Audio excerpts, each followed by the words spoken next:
ไหลทบก่อนอ่อนเมื่อนานเย้าในอำโลละเป็นก็หักที่สิ้นซึ่งแลโอ้ยโอ้ยเธอเจ็บกับเป็นกำคิงเมื่อสู่น้องเฮาให้บางทางเตเป็นมาจึงไหนน้องหักโหยทำใครปล่อยวางตามใจอันหักอยู่ในเทไลเหตุก็จ่ายหักมือที่สองน้องหวยอ่อนโหยห้องความหามาถึงต่างหักเขาสองเธอเลยเก็บสิ่งไว้ดีนักเจอ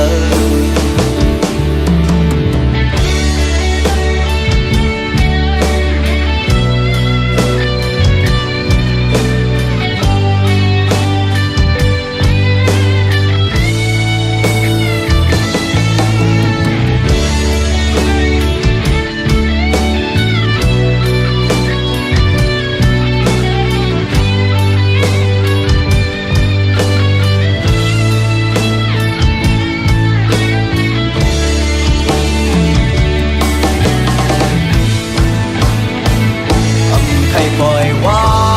งตามใจอันหักอยู่ในเดลัยเหตุ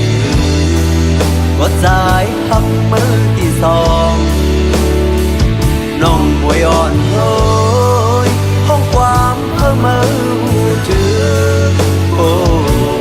ต่างหักเขาสองเธอเลยเก็บสิ่งไว้ดีนักเจอสั่งเขาหาไหลทบก่อนอ่อนเมื่อนานเย้าในอำโลละเป็นเมน้อยที่สิ้นซึ่งแลโอ้ยโอ้ยเธอเจ็บกับเป็นกำคิงเมื่อสู่น้องเฮาให้อำทางเตเป็นมาจึงไหนโอ้น้องหักโหยใครปล่อยวางตามใจอันหักอยู่ใน